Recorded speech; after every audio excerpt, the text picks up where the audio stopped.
years ago they came out and said profiling was illegal. So you're looking for, I've heard law enforcement officers now talk about indicators. I hate the word profiling because it always gets lumped into racial profiling, but cops are always profiling, but they're looking for the criminal profiling aspect of it. It doesn't matter your race, religion, sex, any of that stuff. None of that matters. Cops that are out there doing the job the right way for the right reasons are trained to go find criminals. That's what you want them to do. That's what society pays cops to do. You just don't want us sitting around doing nothing and then you call us. You want us proactively finding criminals. So in order to do that, you have to understand the psychology and get the training and understanding of what a criminal is and what a criminal does.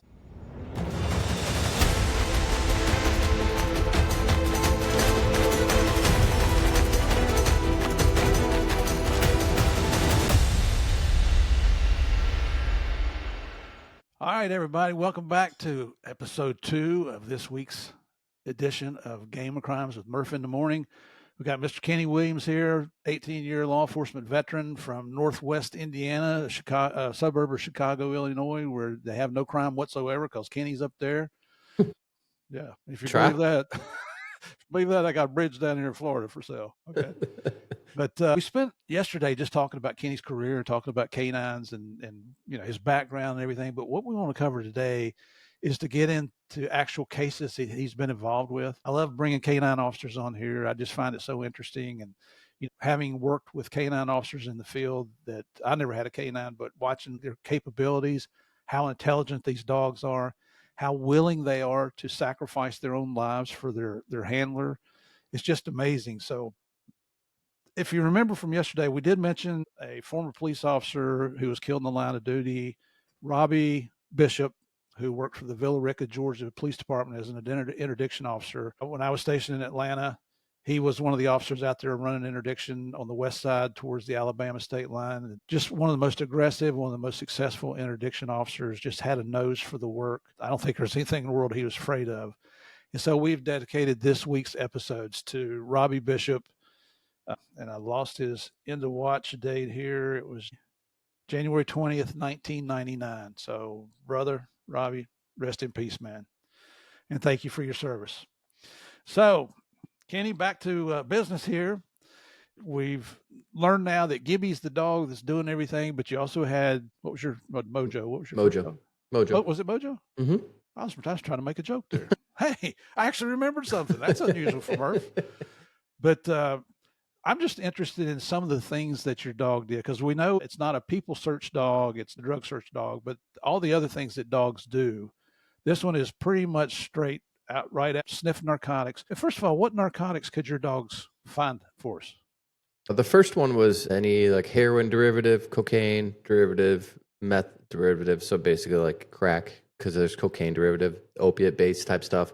Mojo could also find marijuana, THC, anything along those lines. Gibby, even though my state marijuana is still 100% illegal, we did not put marijuana on Gibby. We were just kind of worried about the changing of times and worried about, I honestly didn't want to have to train another dog. So if the state said, yeah, marijuana is, recreation or illegal now, like that's going to have implications throughout the state. So we just never put Gibby on marijuana itself. What about fentanyl?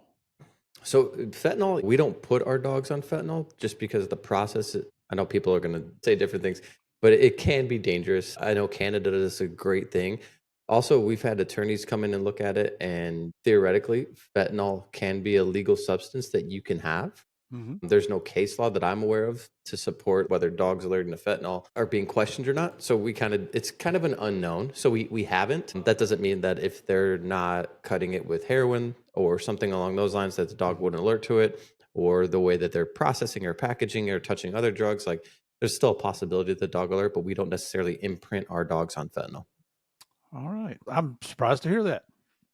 But I do know fentanyl is a legal substance because I had my left knee replaced a couple years ago. And before they took you in, I asked the nurse that was there, they had a male nurse there. He was real cut up. He was very funny. And I asked him what they were going to give me to knock me out. And he said, well, fentanyl and then something else. I'm like, dude, do you have a Narcan kit? He's like, don't worry. It's on the tray here just in case. He said, but it's just such a small dose. He said the chances of you overdosing are almost non-existent. So it does have a legitimate purpose. But the crap that's coming in from Mexico is not. That's not made under any controlled quality conditions. That's just throwing a bunch of chemicals together that come from our famous friends, the Chinese, regardless of what they want to say. No, 100%. Yep. And I'm not trying to go off topic, but I never knew this. And I went to a Wisconsin Narcotics Association. They had me speaking, and there was a guy that, I don't know if he was outsourced through DA or something. He was like a scientist, and he talked about how the pills form and why they're so dangerous. And because I'll probably botch this, but basically, like, fentanyl sticks to fentanyl. So if you have a bunch of molecules and you try to mix it up, that's why there's no medical pills that are fentanyl pills, because fentanyl clumps together. So you try to make pills where it's all proportioned the right way. It doesn't work that way. So that's why you have all these like pills that are no fentanyl or all fentanyl, because they clump together. And when he did the diagram and showed it, I was blown away. I was like, it makes sense now, but I never knew that until then.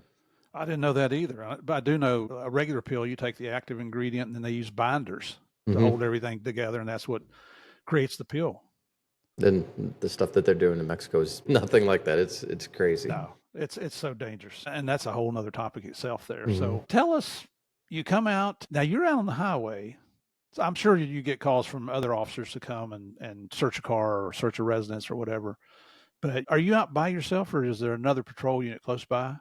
So there's a multi-unit team that we all work very close with. But again, that's not like the city stuff. There's a possibility you're working in a city and you have backup there in 30 seconds. The highway could be 30 seconds or it could be 30 minutes. So you gotta be able to adapt to that. Coming from a city to go to a highway, and I'm used to having backup constantly there. Now, not always there, or just depends on the day, I guess. But yeah, like it was a learning curve for sure. And so let's say you go out on the interstate, and are you just running up and down the highway looking at cars, or are you stationary? Tell us what you do. I mean, sometimes I'll sit in the median and kind of watch for the human behavior and driver reaction, or depending on the highway, sometimes I'll cruise in the slow lane. I have an unmarked car, so as people are approaching, they don't necessarily know it's the police. And then I'm kind of watching them to watch those reactions as they realize that I'm the police. But either sitting in the median or kind of just doing laps around the highways. Tell us about, it's funny you said that the reactions once they realize you're a cop. What are some of those reactions? I mean, sometimes they're not even criminal in nature. That you'll see people that are going 100 miles an hour, and I'm shocked that their brakes are that good at how fast they slow down and they don't flip over or something. But you'll see that, you're just cruising, and all of a sudden you see a car coming up to you, and you're like, they don't make it by you, and they were going every bit of 100 miles an hour until they saw you. So those are always funny to laugh at. Yeah, if you can see their face, I'm sure they're going, crap. There's the man. What kind of vehicle are you driving? Right now I drive an unmarked Durango. Oh, nice. Does it got the nice Hemi engine in it and all that? Yeah. Oh, nice. I got a Dodge truck. It's got that Hemi. All that's paid for is getting you in trouble. Yeah, Dodges are good, especially when it comes to the engine. Some of the other stuff that they do, not so much. But the engine, those Hemis are great. Yeah. You see those Hellcats out there they got too, man. Those things, they're supposed to get up to 190 miles an hour or something. The county that I work in, the sheriff bought a few of those for his guys and a couple Trackhawks. Oh, man. They went down to someplace in Arizona to like learn how to drive them with a race car track. That's how fast they go. Yeah, it's just unbelievable. Okay, so you're out there and you're either stationary or mobile, and you see, I know years ago they came out and said profiling was illegal. So you're looking for, I've heard law enforcement officers now talk about indicators. Yeah. I mean, when it comes, I hate the word profiling because it always gets lumped into racial profiling. But cops are always profiling, but they're looking for the criminal profiling aspect of it. It doesn't matter your race, religion, sex, any of that stuff. None of that matters. Cops that are out there doing the job the right way for the right reasons are trained to go find criminals. That's what you want them to do. That's what society pays cops to do. Right. You just don't want us sitting around doing nothing and then you call us. You want us proactively finding criminals. So in order to do that, you have to understand the psychology and, get the training and understanding of what a criminal is and what a criminal does. So that's kind of what I use an analogy often when I talk to people. If you're afraid of snakes or spiders and I throw one at you, you're not just going to sit there. If you're driving with a 20-year prison sentence in your trunk and you see a cop, you're not just going to be normal. You're going to react. Unless you're a complete like psycho or sociopath, like you have to react just the way we are.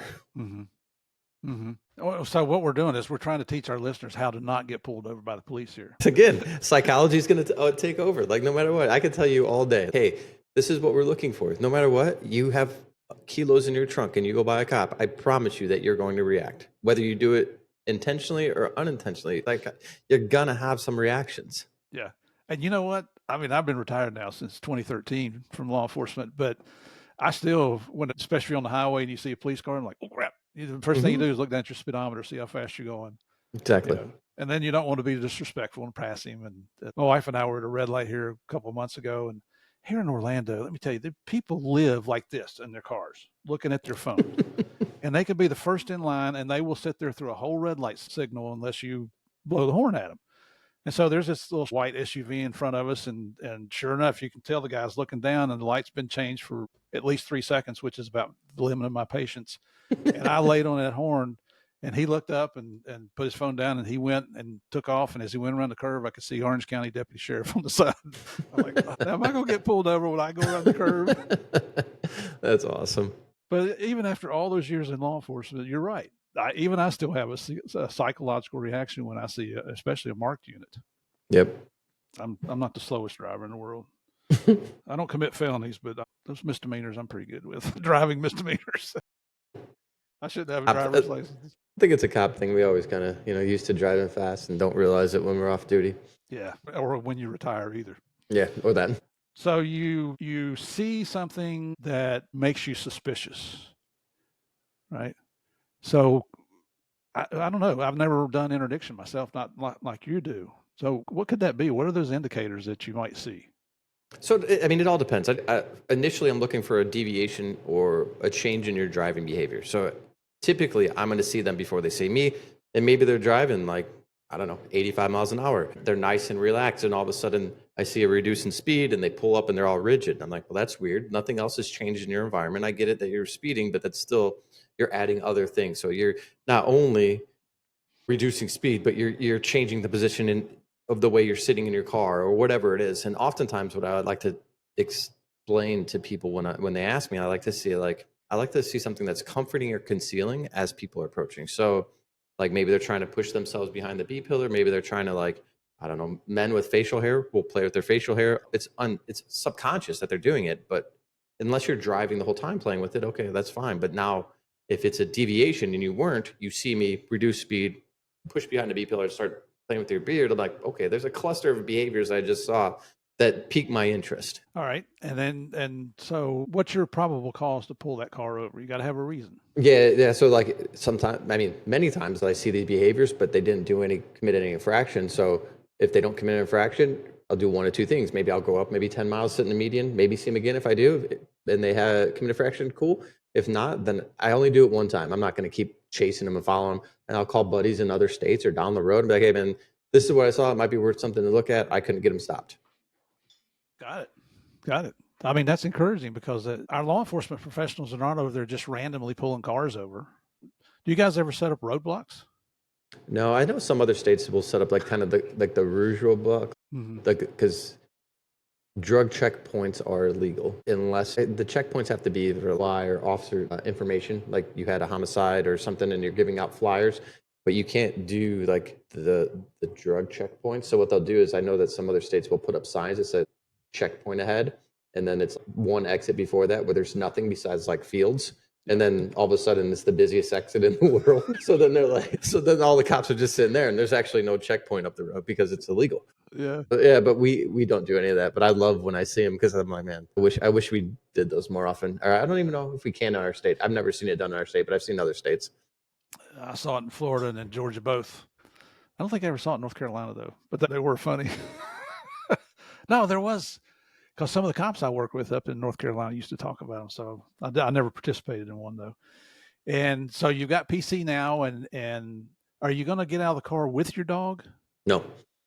So you're going to go approach the driver. Do you go to the driver's side, passenger side, or does it depend on what your circumstances are? Yeah, it depends. I mean, I'm trying to not get hit by cars going 70 miles an hour. So like most time, I mean, theoretically people should pull to the right, but there's occasion people that pull to the left, and now we're in the median. So I might go on the driver's side, but I try to avoid the traffic wherever the opposite side of wherever traffic is. And I think where interdiction is different from most jobs in law enforcement is communication is huge. I have to build a rapport with you in 7 to 10 minutes. And I have to be able to calm that anxiety and stress. from just being stopped to then gauge whether there's some criminal behavior in play. And oftentimes, the way that I go about it is everything I downplay. I don't come off as this authoritative person. I'm very like laid back. If I stop someone that's my age, I'm talking to them like I talk to my friends. If it's someone that's elderly, it's ma'am and sir. Like, but it's never like I'm this and who I am. Like, you can see that I'm a cop. I have a gun, a badge, and a vest. Like, I don't have to tell you and stand on that authoritative figure. Mm-hmm.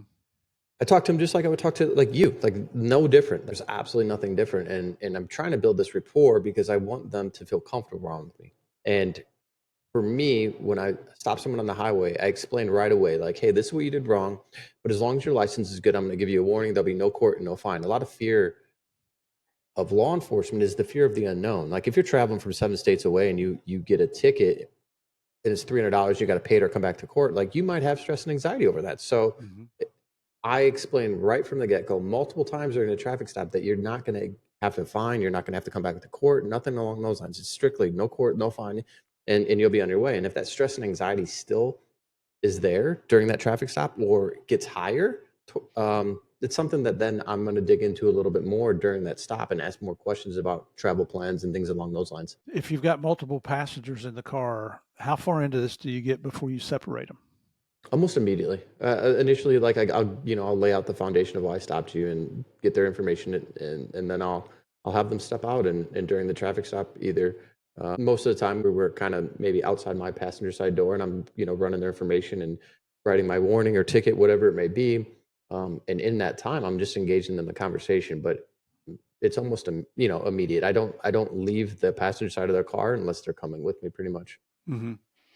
Yeah, because that's where you get the conflicting statements, which are just continuing to build your probable cause that something's not right. Like I've ever done it. I learned that from Cardwell. Yeah, I was going to come on here and bust the DA's balls about the only reason that they survived is from the interdiction guys giving you information. It's not the other way around. There you go, buddy. There you go. It's all part of that big law enforcement community taking care of each other. Exactly. I remember Cardwell, when I was, especially when I was in North Carolina, you're always out on the street working with cases and so forth. But maybe one day every week or every other week, you had to stay in the office all day and just catch up on paper. And it was amazing because Cardwell would call me, and we didn't have cell phones back then, and he would catch me in the office, or sometimes he'd even call me at home, and he could call Epic, the El Paso Intelligence Center, and get information. But if he could get a hold of me, I'd get on the computer and start running NATIS checks on who the people we had stopped and see if they've been involved in anything in the past, and just helping him build the probable cause. And then I don't know if it's still the same because I've been gone so long, but I could go ahead and authorize the seizure, especially if it was cash. If it's an asset, then I could authorize the seizure. And the defense attorneys in North Carolina, we're talking about in the mid to late 90s. And defense attorneys eventually got wise to that. And so if somebody had cash seized off of them that they don't know how it got in their car, and it's hundreds of thousands of dollars, and you got conflicting stories where the driver says we're going here and the passenger says we're going there, and who are you going to see, and they don't have a clue, and they just don't have their stories together. The defense attorneys would go to a state judge, have them issue an order to the trooper to give the cash back to the owner until you've had an opportunity to further investigate the suspicious circumstances. Well, as a Fed, I don't have to abide by what a state judge says. So I'd authorize the seizure. If he'd seized the cash, and it was the guys on his team also. They had a team out there. They'd go straight to a bank, get that cash converted over to a cashier's check made out to the U.S. Marshals. And if I wasn't working, I mean, there's been times when they come to my house and drop off the check. But then the defense attorney shows up at that quarter, give us the money back. Can't, already turned it over to the feds. You'll have to go talk to them. Then these attorneys think they could bully you to start with till they get to know you. I've got a state court order here from a judge that says you got to give that back. Okay. Did you say state? Because no, I don't. Okay. It's a little different now. Like, but the my federal partners or our TFOs over there, they are a lifeline. When like I'm getting ready to search a car, I'll send the information and see if there's anything derogatory on their end that I don't have access to. But when it comes to asset forfeiture, they have to come to the scene and seize it from there. They have to be there. Really? Mm-hmm. Now, maybe that's just a rule in my area, but yeah. Ever since I've been doing this, that's pretty much been the rule. Well, I remember DOJ had really tightened down on on the guidelines to make asset seizures, and not to go political, but they were just trying to get away from it. Be quite honest with you. Well, I mean, who carries around hundreds of thousands of dollars in their car, and then when you ask where it came from, I don't know, not mine. I don't know Or how it's it not got even there. their car, and they're in compartments, and they're like, "Oh, I don't know there's a compartment there, and it's loaded with money." Like, what money? Like all these things. So it's a third party car. There's an aftermarket compartment, and they have no idea. But yeah, I don't know why the DOJ was try to hamper that, because It's I feel like politics. if you're season, that's where you hit them the hardest. All this work and effort. Yeah, the dope is in the country now, but all that work and effort, this is their reward. Yep. The dope is really cheap when they get it. It's only once it gets here that it puts so much value on it. So now you take that money away. That's where you're hitting them the hardest, I feel, anyways. Absolutely. I like to say that if you want to hurt somebody, you put them in jail. If you want to make them cry, take their stuff, because that's what it's all about. They don't care about you. They don't care about any human life other than themselves and whoever they're working for, because they know if they don't do right, they'll get killed. Yep. So, okay, so now you've got PC to search a car. How often do you ask to search a car and people say yes? I don't want to jinx myself, but it's fairly often. Isn't it crazy? Surprisingly often. Yeah. And my first 2 years, my agency didn't have cameras, and I begged and pleaded for them, because I'm like, guys, you would not believe how many people just say yeah. And not even a compartment. It's sitting on the back seat in a duffel bag. And I need a camera because I hard would to be believe. leery if I was a jury and you're telling me he said yeah. I promise, like I wouldn't make this shit up. Yeah. But for those first couple of years, we would have a written consent. So at least I had his signature. But on cameras, you get to see the whole thing unfold as a juror. And I was like, I need it. So finally, in 2014, they gave me a camera. So thank God. Yeah, I had an attorney in Miami, assistant U.S. attorney down there in Southern District of Florida, tell me one time the best, and it hurt my feelings to be honest with you, because my ego. He said the best evidence you can bring me is video, second best is audio, third best is an agent's testimony. I'm like, well, damn, thanks, Well, I but mean, yeah. I mean, especially with that, everyone thinking like everything's recorded, and just the movies and the TV shows, and everyone has body cams. And yeah, I think a jury almost expects it now these days. yeah. If when they tell you no, then what's your course of action at that point? You cannot search my car. As long as I have reasonable suspicion at that point, then I can deploy the dog. And if the dog alerts, then it gives me probable cause. If the dog doesn't alert, then you won and you're on your way. There's nothing else I'm doing at that point. And there's many other crimes that we come across, like credit card fraud, retail theft, like all these things that there's a possibility my dog's not alerting to credit cards. So if that's the avenue, and maybe I did have reasonable suspicion, my dog doesn't alert, you didn't give me consent, you're kind of on your way at that point. When you say you deploy the dog, how does that go? You just pull the dog out of the car and say, "Go get it." I mean, I know you don't, but I'm being facetious again. But when it comes to Gibby, yeah, that dude's ready to go all the time. Typically, like we'll pull him out, let him go to the bathroom, kind of acclimate around the area, and then This is when on leash, right? she is, yes, on Okay. the sorry, and then once he kind of goes to his bathroom and gets everything out of his system, then we'll position the dog, usually downwind, whatever that may be, to give him a better opportunity to smell, and then deploy him on the car. Just give him a command to search. Do you have a lot of people challenge you once you bring the dog out? Like they're standing, you don't leave them in the car. Do you get them out of the car while the dog searches? I guess it just all depends. Weather permitting, things along those lines. Sometimes people are less mobile, elderly. I don't want people passing out. So there's a multitude of factors. But if I do leave them in my car, there's nothing readily available. My car also has automatic start. And when I get out, I automatic start. So if they were to try to steal it or whatever, and the key fob's not in it, they couldn't go anywhere. So it just kind of depends. Environmental things come into play a lot there. Do you have a lot of people like, what's that dog doing? Don't let that dog scratch my car. Don't do this. Don't do that. Not really. No. No.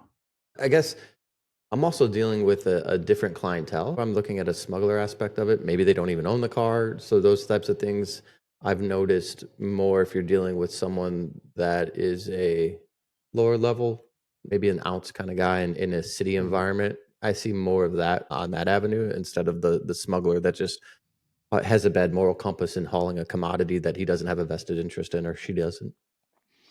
And that kind of goes back to something that I always saw in my career. It seemed like the smaller the dealer, or your grams or ounces, the more potential for violence.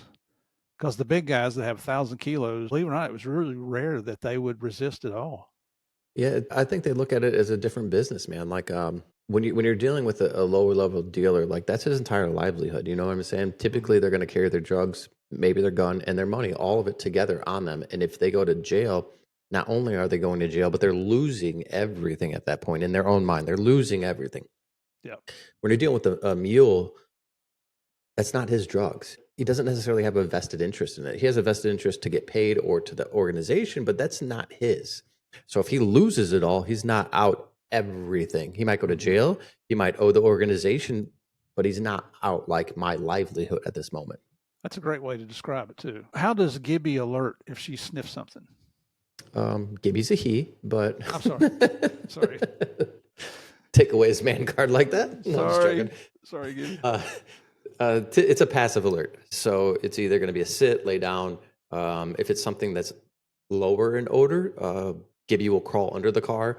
And depending on heat and stuff, I don't let him keep crawling because I don't want him to get hurt. But if he starts to go underneath the car, he's trained to go to source. So that's his alert. So it's a passive alert. It's either sit, lay down, maybe lock an odor point, depending on maybe higher odors or things like that. But it's a passive alert. And then what's your next action?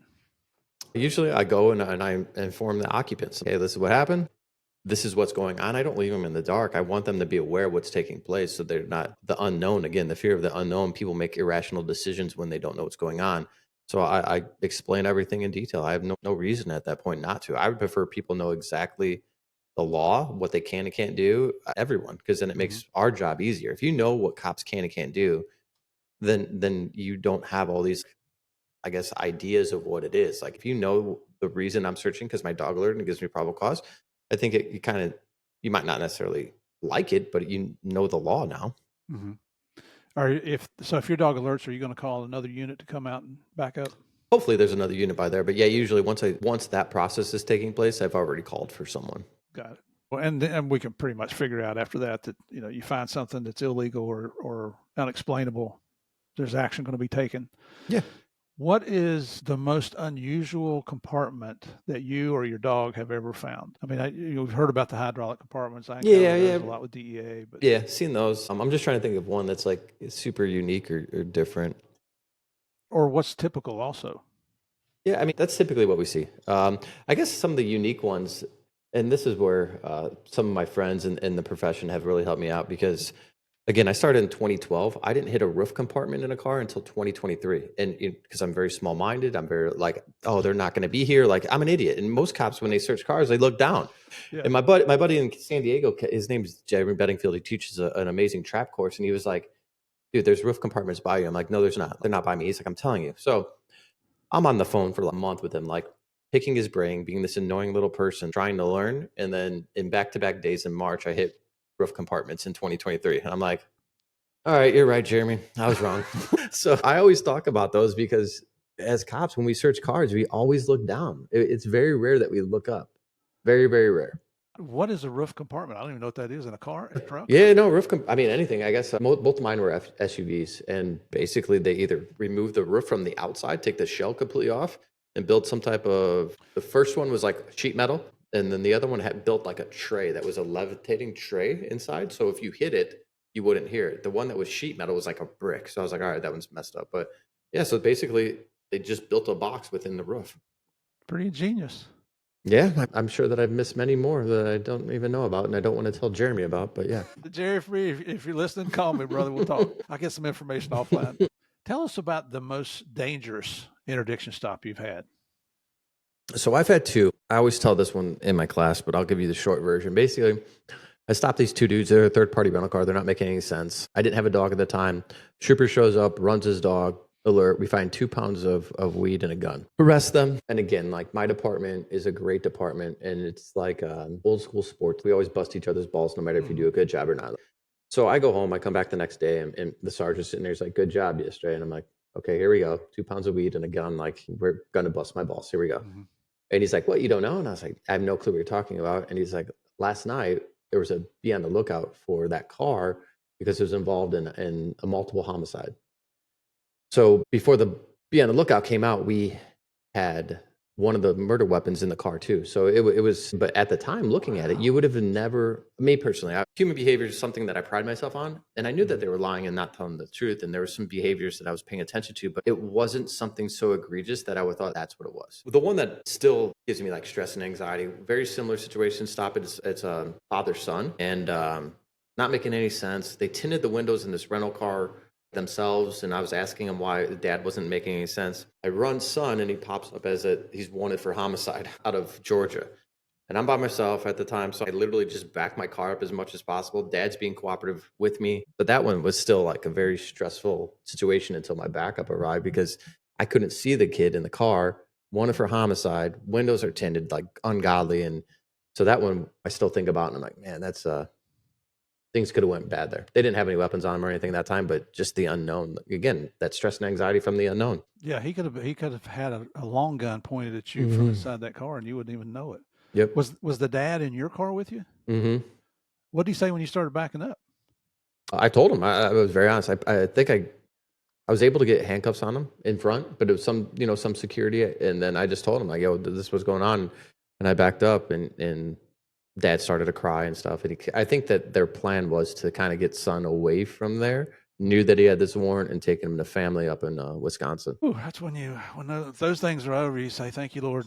Yes, yeah, those both of those. At least with the first one, I had a trooper with me pretty quickly. Within the first minute or two, he was already there because we were kind of working in the same area. I didn't have a dog; he did, and makes you feel a little more comfortable when the odds are even, I guess. Absolutely. If something bad was to happen. Do you guys have common radio frequencies? Wow. See, And that's how things have progressed over the years. yeah. And what's amazing is even now our portables, they work.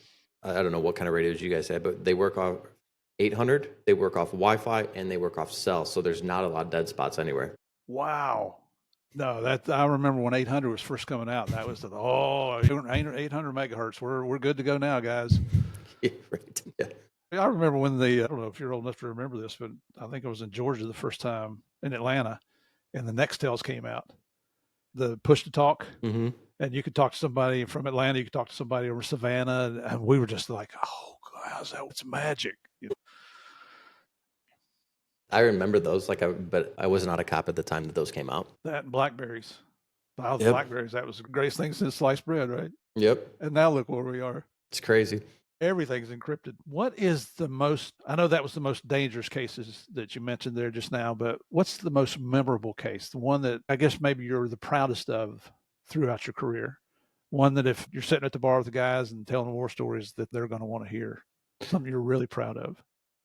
There's a couple, I still remember like everything. There's a couple attorneys that I stopped that were trafficking, and those are the ones that I like because Because they were attorneys. Well, but I mean, very intelligent people. They're portraying this image, but their story still doesn't make sense. Like if you're an attorney in New York and you went to California, but you can't explain why. Like it doesn't. I don't care that you're an attorney. So they're trying to play that attorney card, flexing, like, oh, I'm an attorney, leave me alone, kind of stuff. But like it doesn't work when your story still doesn't make sense of why you flew to California and you're driving back cross country for no reason. And like the older guy got, he was like 76 or 77. He was an attorney and he was wearing a collared shirt, a tie, and like a sweater vest over it. Yeah, it just doesn't seem conducive to drive across country like that. But again, he was trying to portray that image. So those are two that I always like. Just because and I'm like, what kind of attorney are you that you can't, attorneys make good money. Like Mm-hmm. You either got to be a shit attorney or you got some type of habits that I don't even want to know about, because how the hell are you not making a living being an attorney? Yeah, and why are you not flying? Well, that too. Wow. And what cop in the world doesn't like putting an attorney in jail? I'll be able to facetious again, y'all. I like attorneys, okay? I love attorneys besides the ones that are running drugs. Yeah. They tick us off, but they're doing their jobs. I mean, that's our legal system. It is what it is. It's the best in the world, whether you like it or not. Yeah. And I feel like attorneys, most of the time, if you show them respect, and this kind of goes both ways, they're trying to more get you off on like maybe legalities or formalities and things like that, not necessarily calling your integrity in question. And I feel like cops, often we go down that, like, question my integrity. I'm like, we're just questioning your understanding of case law, because there's a big difference in those. No, you're absolutely right. That's the only time I ever got mad at a federal public defender, but they dismissed the jury so they could ask me a question outside of the jury. And so I answered it for the judge. And then they brought the jury back in, asked me a question. I answered the same way. And it's like all hell broke loose in the courtroom. And they're pointing their finger at me. And then we break for lunch. And I'm just fuming because I'm just like you said, I felt like my integrity had been challenged.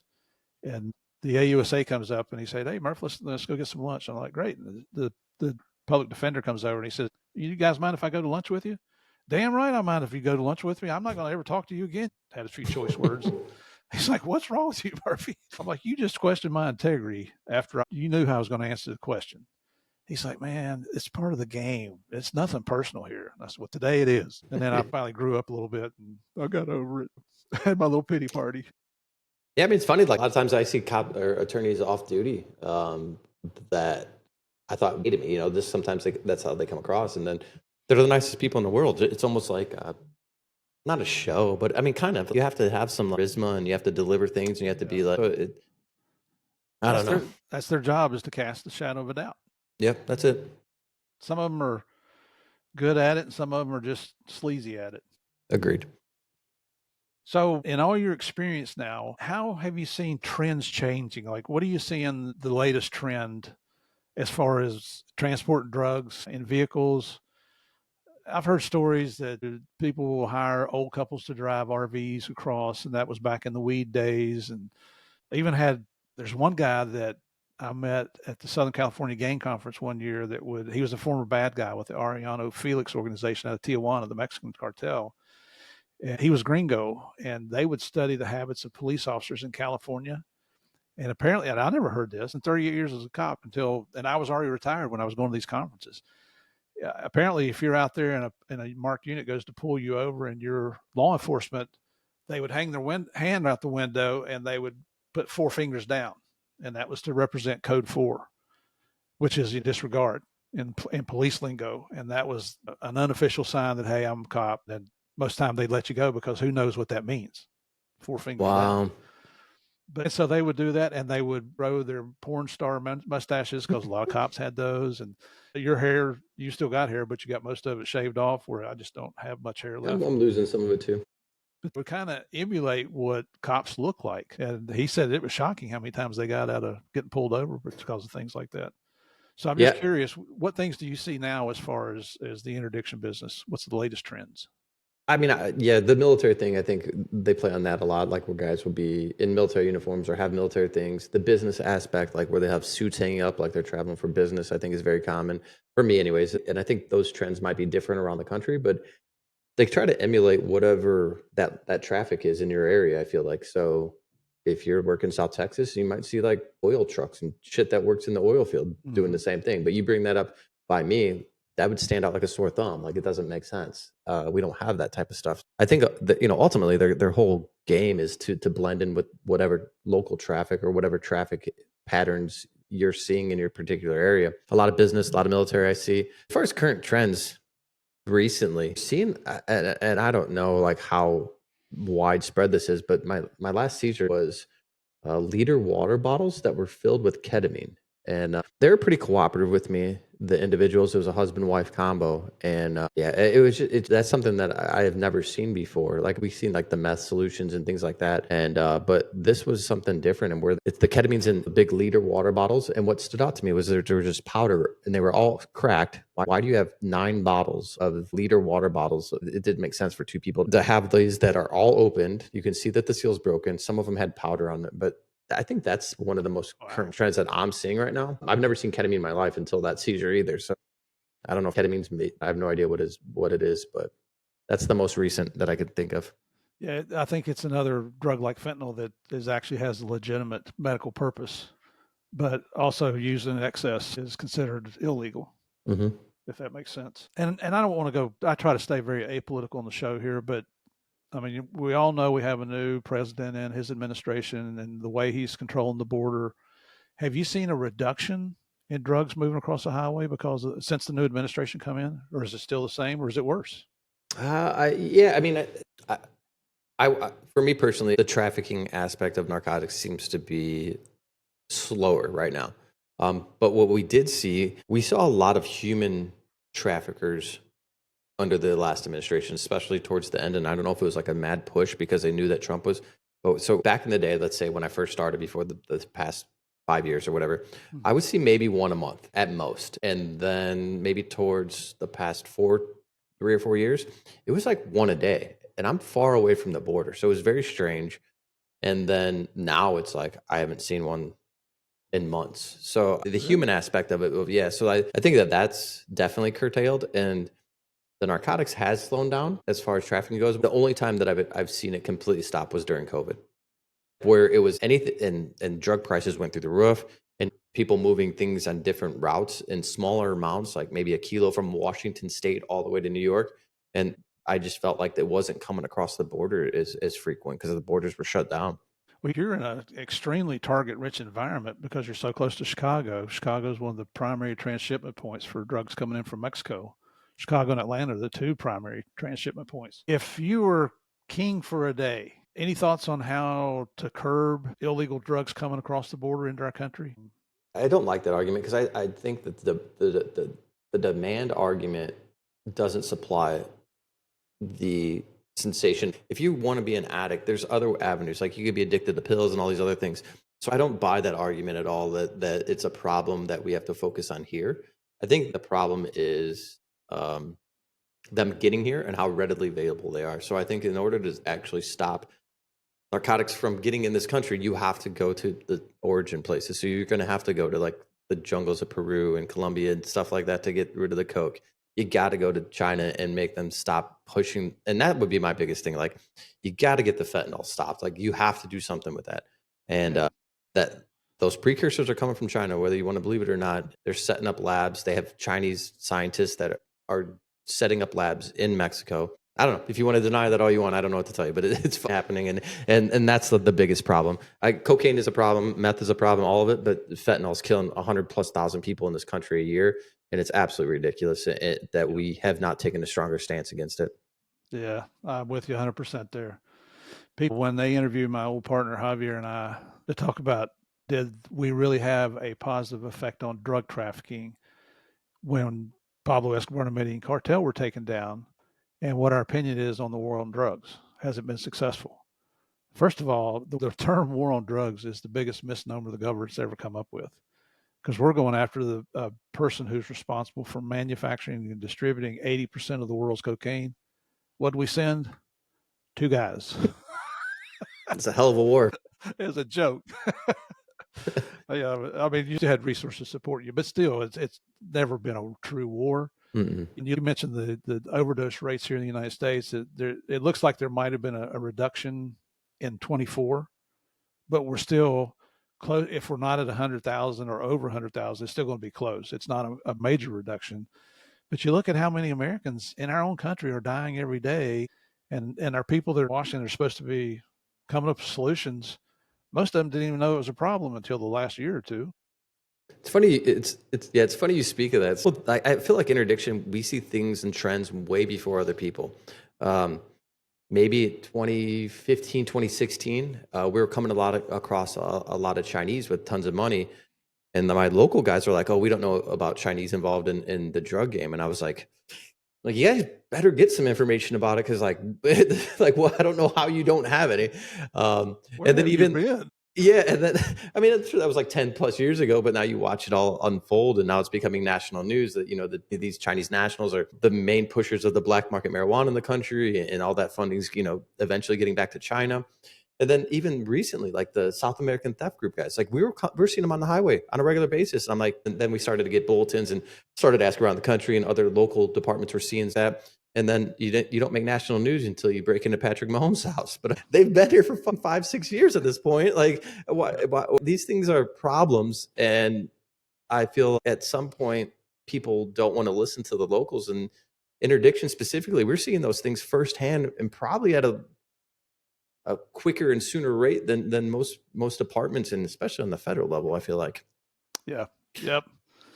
Well, so in addition to all the other things that you've been involved with, your activities have been recognized, because I found a list of honors and awards that there's like 20 different things on here.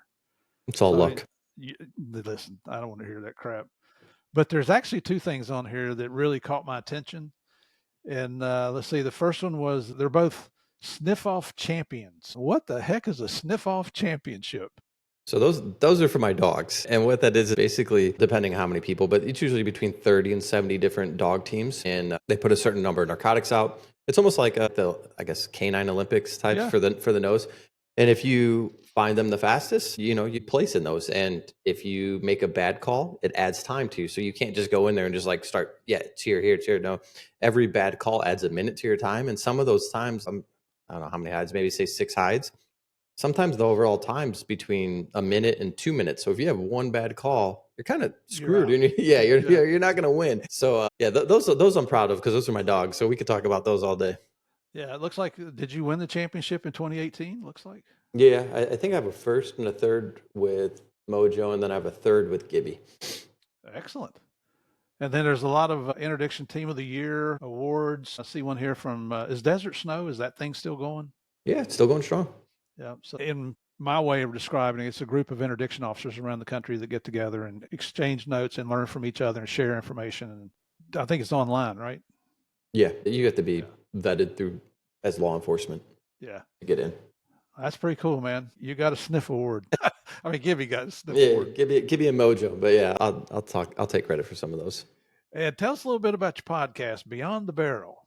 Yeah, so Beyond the Barrel, it's like a double pun, Beyond the Barrel of the Gun. And I was a bartender before I was a cop and kind of like going back to my old roots of beyond the bourbon barrel type thing. So after work, having some drinks and kind of BS with first responders and their families and things along those lines. I enjoy the podcast because I get these opportunities to talk to cops. And oftentimes as cops, you might get to sit down and talk to someone for 10 minutes at most. You don't have a lot of like one-on-one. And at least now in the podcast, I get to trap them there for an hour and find out more about them. With that, we're trying to put some things out there with interdiction wise. There's a lot of legendary interdiction guys that are retired or in different avenues right now. All the ones that I've talked to said, basically they live vicariously through the guys and girls out there doing it, and they're always there to answer questions, but no one reaches out. On the other end of that, for me, I look at these guys and I put them on such a pedestal. Like, I'm not calling you. That's intimidating to me to call you. Okay, and run things by you in scenarios, but all of them have said that their phone's always on. They're always willing to help.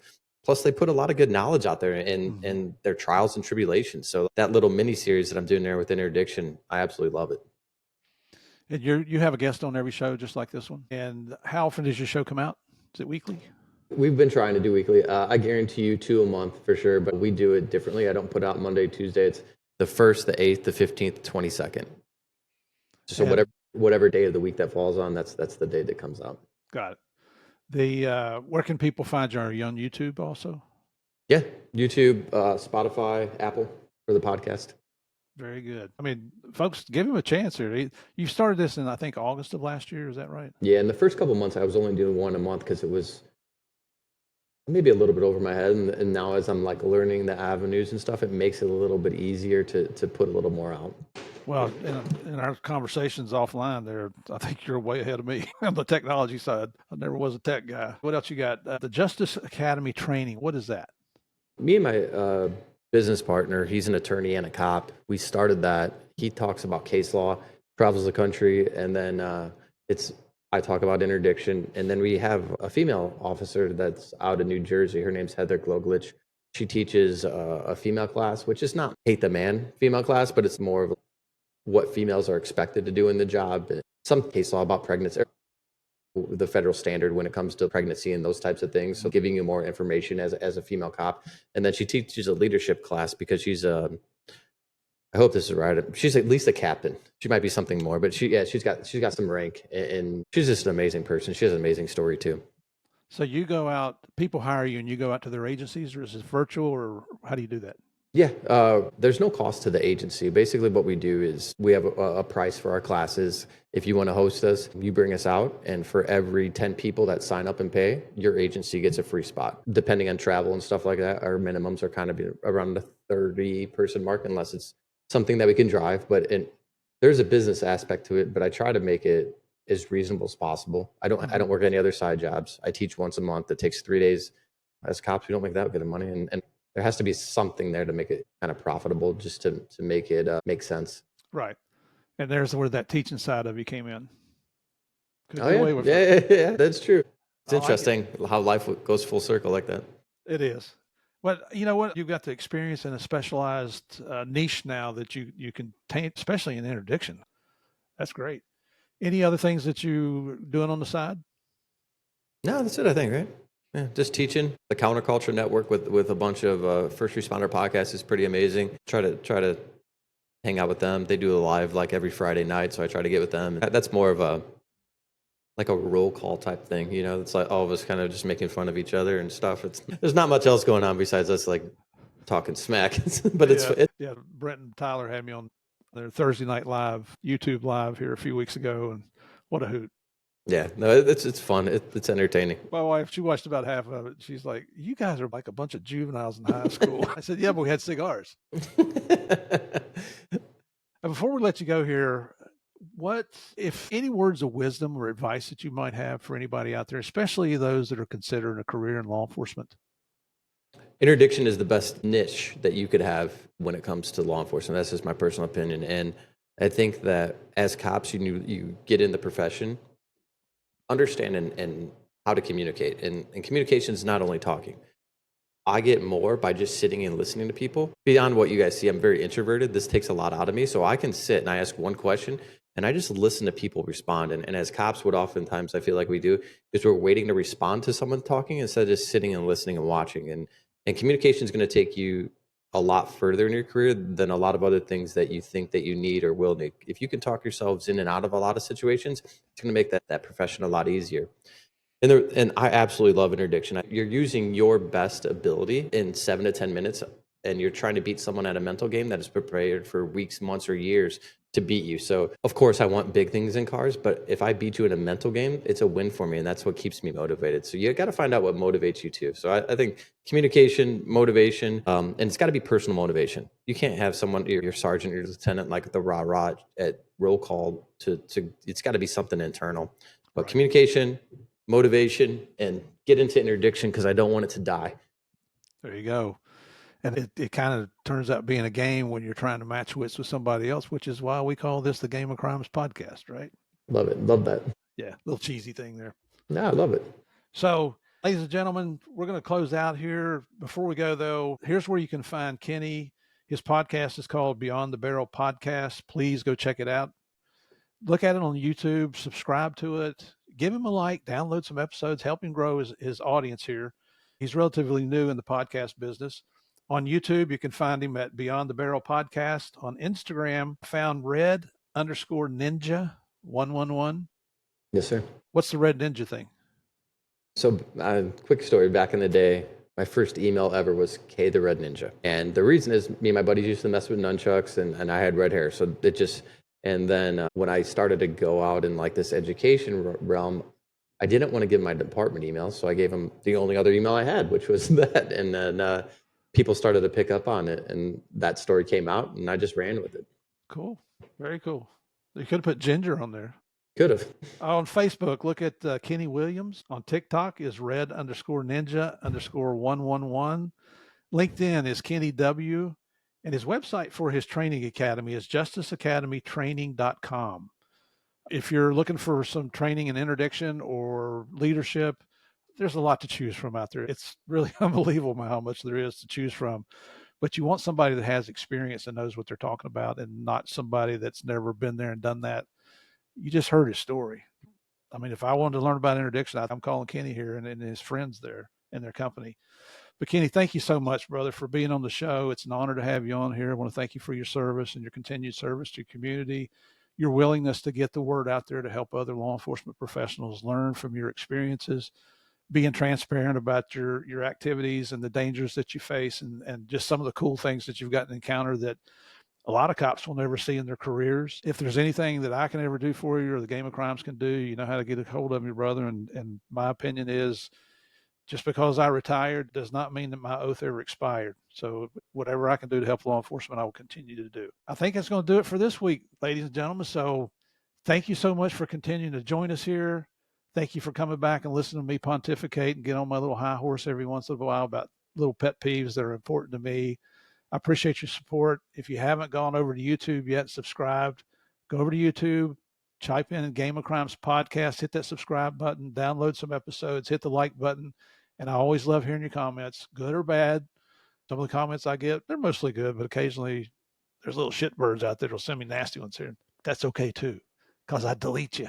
But I can't tell you how much I do appreciate you continuing to come back. But we all know why you come back every week. It's because you want to come to play the biggest, baddest, the most dangerous game of all, and that's the Game of Crimes. Kenny, brother, be safe out there. Take care of yourself. Everybody else, God bless. I'll see you next week. Thank you.